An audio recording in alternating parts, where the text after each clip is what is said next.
Hello everyone, कैसे आप सभी लोग द पॉलिटिकल मास्टर में आप सभी का स्वागत है। आशा करता हूँ कि आप सभी लोग स्वस्थ होंगे और सही प्रकार से अपने एग्जाम की तैयारी में लगे होंगे।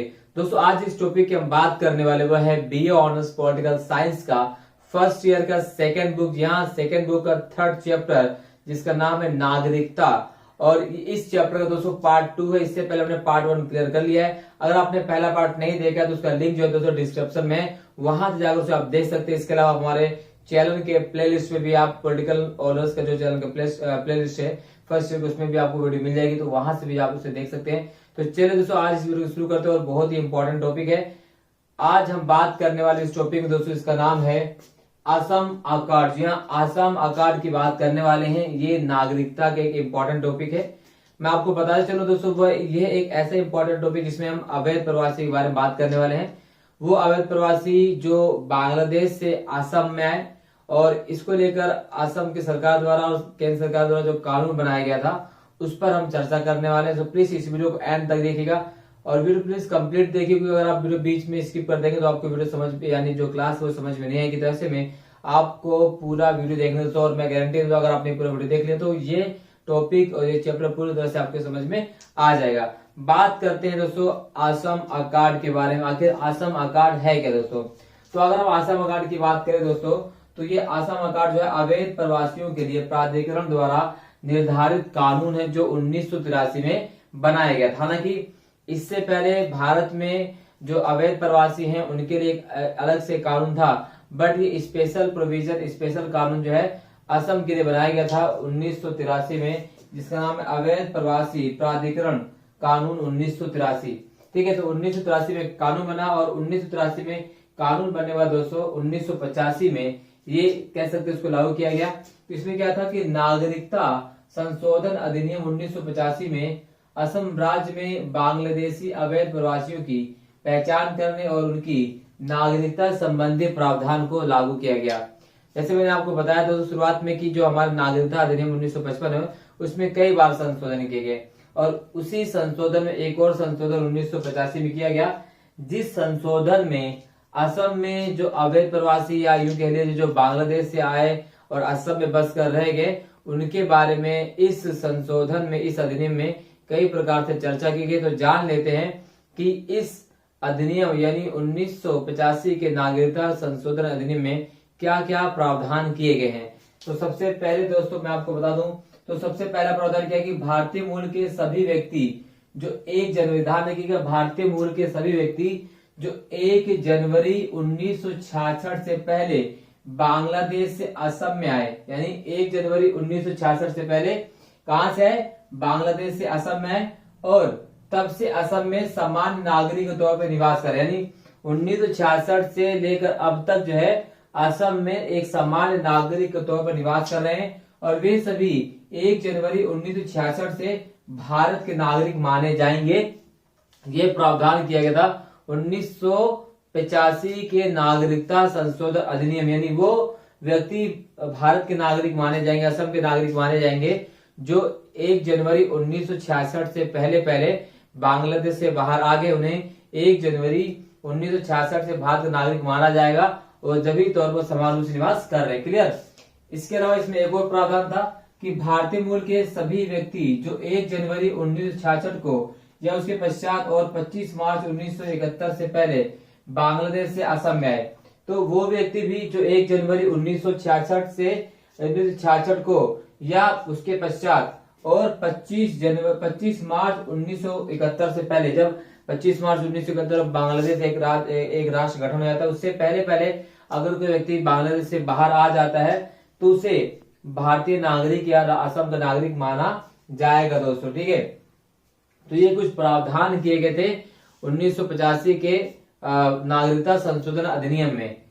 हालांकि ये जो कानून बनाया गया था 1983 में दोस्तों, इसे सुप्रीम कोर्ट द्वारा खारिज कर दिया क्योंकि ये कानून सही प्रकार से काम नहीं कर रहा था। आप यूं कह लीजिए कि एक प्रकार से ये मतभेद उत्पन्न रहा था। इससे पहले जो कानून जो पूरे भारत में लागू था उसमें यह था कि नागरिकता को साबित करने के लिए, यानी अगर आपको अपनी नागरिकता, अगर आप अवैध प्रवासी नहीं है और आपको अपनी नागरिकता खुद साबित करनी पड़ती थी। ठीक है, बट इसके तहत अगर आप अवैध नागरिक हैं तो आपकी नागरिकता आप साबित नहीं करेंगे, कोई और व्यक्ति आपकी नागरिकता को साबित करेगा, बाद में इसके लेकर बहुत ज्यादा खींचतान होती है स्टेट गवर्नमेंट में, सेंट्रल गवर्नमेंट में और अन्य प्रकार के संस्थाओं में। तो इसी के लिए दोस्तों जो है सुप्रीम कोर्ट ऑफ इंडिया ने इस अधिनियम को 1983 जो कानून था, जो अधिनियम था, प्राधिकरण था, जो ट्रिब्यूनल था इलीगल जो माइग्रेंट के जो ट्रिब्यूनल था, उसको पूरी तरह से निरस्त कर दिया। ठीक है, अब ये जो ट्रिब्यूनल जो है अवैध प्रवासी वाले कार्य नहीं करता है, अब इसे समाप्त कर दिया गया है।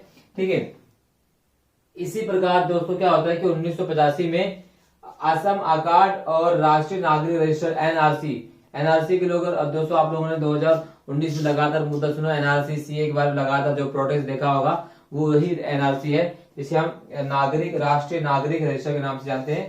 तो इसमें क्या होता है कि ऑल असम स्टूडेंट यूनियन आसू वर्सेस प्रधानमंत्री राजीव गांधी, उस समय तत्कालीन प्रधानमंत्री राजीव गांधी के बीच असम आसू जो ऑल असम स्टूडेंट यूनियन के बीच समझौता होता है। और समझौते के बाद जो है ये डिसाइड किया जाता है कि भाई अगर कोई भी बांग्लादेशी अवैध प्रवासी असम में आता है तो उसे अपनी नागरिकता को प्रूव करना होगा और उसके लिए उसे अपना नाम एनआरसी में दर्ज कराना होगा।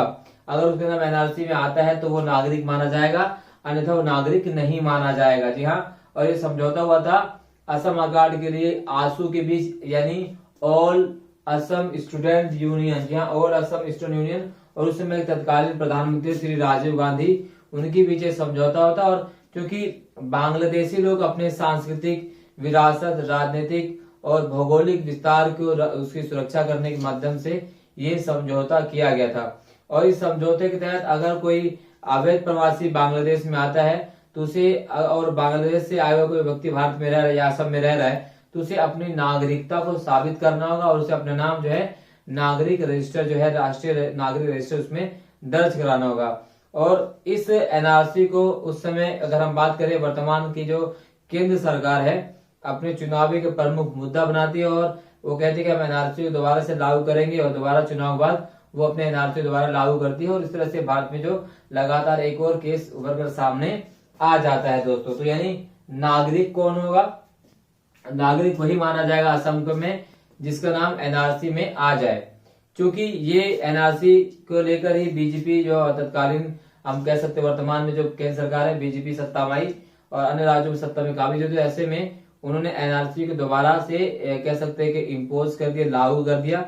तो अब ये है कि अब अगर अभी देखें तो अब अगर कोई व्यक्ति एनआरसी, जिसका व्यक्ति जो 1971 से पहले बांग्लादेश से भारत में आया, तो उसे अपना नाम एनआरसी में दर्ज कराना होगा और उसके लेकर उसे अपने पूर्वजों का जो कह सकते हैं मतदाता पहचान पत्र उसमें दिखाना पड़ेगा। अगर उसके पूर्वज की मतदाता पहचान पत्र में नाम है तो उसका नाम जो है एनआरसी में होगा, अन्यथा वो अवैध प्रवासी घोषित कर दिया जाएगा।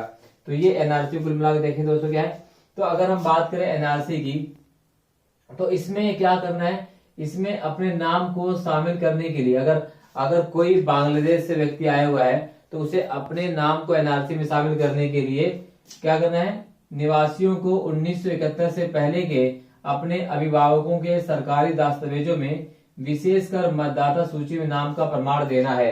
यानी कोई व्यक्ति जिसे अवैध प्रवासी माना गया, जिसे जो कहा गया कि भाई आप बांग्लादेश से आओ, तो ऐसे व्यक्ति को 1971 से पहले का सबूत कह सकते हैं आप, एक सरकारी दस्तावेज प्रस्तुत करना कि आपको उनको दिखाना होगा कि भाई हमारे जो पूर्वज है वो 1971 से पहले भारत में रह रहे थे।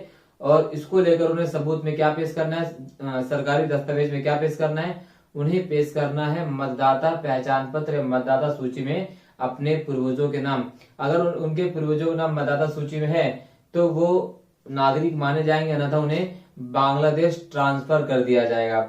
ये मुद्दा बहुत जोर शोर से चल रहा है दोस्तों। और हम देखिए तो एनआरसी जो नेशनल सिटीजन रजिस्टर है उसमें 19 लाख लोगों के नाम आए और ऐसा अनुमान लगाया जा रहा था कि भाई इसमें जो बांग्लादेश से जो मुस्लिम आए हैं या मुस्लिम जनसंख्या का नाम ज्यादा होंगे, तो ऐसे में इसमें हिंदुओं के नाम बहुत कम आए। यानी अवैध प्रवासी ग्रुप में हिंदू जनसंख्या बहुल हो गई और जिसके बारे में सोचा जा रहा था कि मुस्लिम आबादी ज्यादा होगी वो नगण्य साबित हुई। इसके लेकर लगातार विरोध प्रदर्शन भी हुए और बाद में केंद्र सरकार ने कहा कि जो हिंदू अप्रवासी हैं उन्हें भारतीय नागरिकता प्रदान कर दी जाएगी और जो मुस्लिम अवैध प्रवासी हैं या जो जिन मुसलमानों का नाम मतदाता सूची में नहीं है उन्हें बांग्लादेश वापस भेज दिया जाएगा। तो इस प्रकार के एक विशेष प्रकार के धर्म को लेकर जो है यहाँ पर निर्णय लिए गए, जो बाद में दोस्तों बहुत ही ज्यादा गलत साबित हो सकता है। यानी आपका कहने, इनका कहने मतलब ये है कि अगर कोई 1971 से पहले का सबूत नहीं दिखा पाता, तो अगर वो मुस्लिम है तो अगर 1971 के से पहले उसके पूर्वजों का उसके पास साक्ष्य नहीं है, तो उसे बांग्लादेश वापस भेज दिया जाएगा। बट अगर ये मुस्लिम नहीं है, अगर ये हिंदू हैं, तो उन्हें जो है बांग्लादेश वापस नहीं भेज जाएगा, उन्हें भारतीय नागरिकता प्रदान कर दी जाएगी। तो ये इस प्रकार से धार्मिक के आधार पर जो है नागरिकता का जो बंटवारा किया जा रहा है, ये एक बार फिर से दोस्तों राष्ट्र राज्य के ऊपर एक बहुत बड़ा प्रश्न चिन्ह लगा दिया गया है। हालांकि इससे पहले 2005 में जो नागरिकता संशोधन अधिनियम लाया गया था, उसमें साफ और क्लियर स्पष्ट कर दिया गया था कि अगर कोई अवैध अप्रवासी है, और यानी अगर कोई इलीगल माइग्रेंट है, इलीगल किसी दूसरे देश से भारत में अगर बसता है, तो उसे भारत की नागरिकता नहीं मानी जाएगी। यानी मान लेते कोई ए व्यक्ति भारत में अवैध अप्रवास से जीवन बसर कर रहा है, तो जो उसका पुत्र है यानी बी, तो उसे भारत की नागरिकता नहीं दी जाएगी। ये पहले से ही स्पेशल प्रोविजन 2005 के नागरिकता संशोधन कानून में था। बट एक बार फिर से एनआरसी ने एक सवाल निशान लगा दिया कि किस प्रकार से कि समाज में राष्ट्र के रूप में जो संसाधन है, अब उसके इस्तेमाल को लेकर समस्या और ज्यादा उत्पन्न हो सकती हैं। राष्ट्र की उत्पत्ति और उसकी समाप्ति को लेकर भी एक बहुत बड़ा प्रश्न चिन्ह खड़ा हो सकता है इस एनआरसी के द्वारा, जबकि प्रावधान पहले से था। क्योंकि एनआरसी को भी अब एक धर्म विशेष से जोड़कर भी देखा जाने लगा है, और इसका विरोध भी बहुत तेजी से हो रहा है। कुछ राज्य जो है एनआरसी को लागू करना चाहते हैं, कुछ राज्य एनआरसी को के विरोध में। ऐसे में जो कह सकते हैं कि एक संघवाद की जो प्रवृत्ति वो भी टूटती हुई या बिखरती हुई दिखाई दे रही है।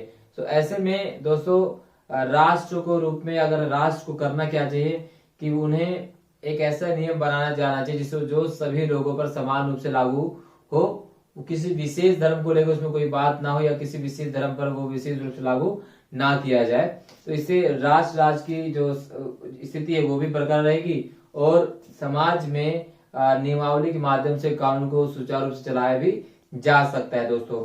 तो ये आपका जो एक स्पेशल टॉपिक था दोस्तों, असम अकार्ड, जो अवैध बांग्लादेशी प्रवासियों को लेकर बनाया गया था, जो आपके चैप्टर में डाला गया है कि अब अवैध अप्रवासियों को चिन्हित किया जाएगा, क्योंकि जो अवैध अप्रवासी थे वो उनका चुनाव के समय लगातार इस्तेमाल किया जा रहा है, और ये प्रकार राजनीतिक मुद्दा ही बन चुका है कि बहुत से राजनीतिक पार्टियां जो कहती है कि भाई अवैध अप्रवासी जो हैं वो चुनाव में वोटिंग के लिए इस्तेमाल किए जाते हैं। तो ऐसी बहुत सारी समस्याएं लगातार उत्पन्न हो रही थी। बहरहाल एनआरसी को लागू किया जा रहा है, सीएए को भी लागू किया जा रहा है। तो ऐसे में देखना दिलचस्प होगा किस प्रकार से नागरिकता संशोधन को स्पष्ट रूप से स्थापित किया जा सकेगा। बहरहाल इस टॉपिक में बस इतना दोस्तों, ये आपका थर्ड चैप्टर यानी थर्ड अध्याय यहाँ पर समाप्त हो जाता है। वीडियो अच्छी लगी तो लाइक जरूर कीजिएगा। अगर आप हमारे चैनल पर नए हैं तो चैनल को अभी तक सब्सक्राइब नहीं किया है तो चैनल को जरूर सब्सक्राइब कर लीजिए, बेल आइकन को प्रेस कर लीजिए। बहुत बहुत धन्यवाद दोस्तों, जय हिंद।